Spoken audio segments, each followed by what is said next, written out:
Welcome to Guna talks. నేను గుణ. రాష్ట్రంలో మరియు దేశంలో ప్రపంచంలో జరిగే అనేక విషయాలపై ఈ ఛానల్ ద్వారా నేను నా అభిప్రాయాన్ని షేర్ చేయడం జరుగుతుంది. మీకు నచ్చితే లైక్ చేయండి, షేర్ చేయండి, కామెంట్ చేయండి, తప్పకుండా సబ్స్క్రైబ్ చేయండి. ఆలస్యం చేయకుండా ఇక టాపిక్లో వెళ్దాం. రీసెంట్గా తమిళనాడులోని కోయంబత్తూరులో 10 ఏళ్ల బాలికని కిడ్నాప్ చేసి చంపేశారు. అది దేశం అంతా వైరల్ అయింది. తమిళనాడులో కూడా విపరీతంగా వైరల్ అయింది. వైరల్ అవ్వకుండా ఎందుకు ఉంటుంది? అమానుషమైన సంఘటన ఇది. సరుకులు తెద్దామని వెళ్ళిన అమ్మాయిని కిడ్నాప్ చేసి తీసుకెళ్లి చంపేస్తే ఆ తల్లిదండ్రుల గుండె కోత ఎలా ఉంటుంది?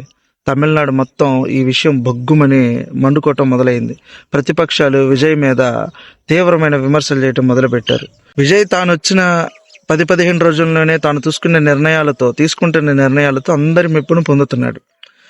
సో ఇలాంటి సందర్భంలో వచ్చి 10-15 రోజులు కూడా కాకుండానే ఇలాంటి ఒక సంఘటన జరగటం చాలా పెద్ద విషయం ఇది.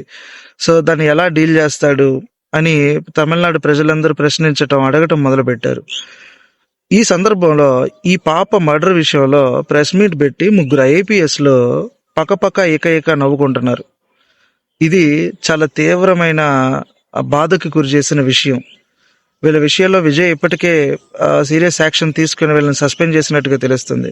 అయితే ప్రజల పక్షాన్ని నిలబడి సీరియస్గా పోరాడాల్సినటువంటి ఇలాంటి అధికారులు ప్రజల సమస్యల గురించి హేళనగా పట్టించుకోకుండా తాము వేటి గురించో మాట్లాడుకుంటూ నవ్వుకుంటూ ఉండటం అనేది, ఇంకా ప్రజలు ఇంకెక్కడికి వెళ్ళాలి?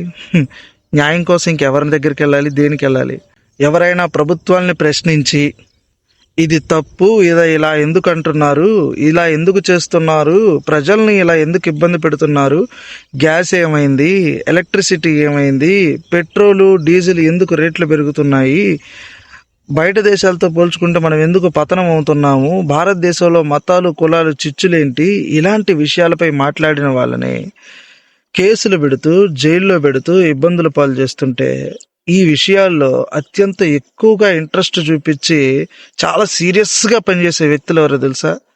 ఈ IPSలు, IASలు, పోలీస్ ఆఫీసర్లు.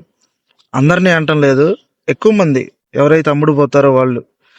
అలాంటి IASలు, IPSలు ప్రజల పక్షాన నిలబడాల్సిన వాళ్ళు అమ్ముడు పోయి భయపడి ప్రజల్ని ఇబ్బందులు పెడుతుంటే న్యాయం కోసం ప్రజలు ఇంకెక్కడికి వెళ్ళాలి?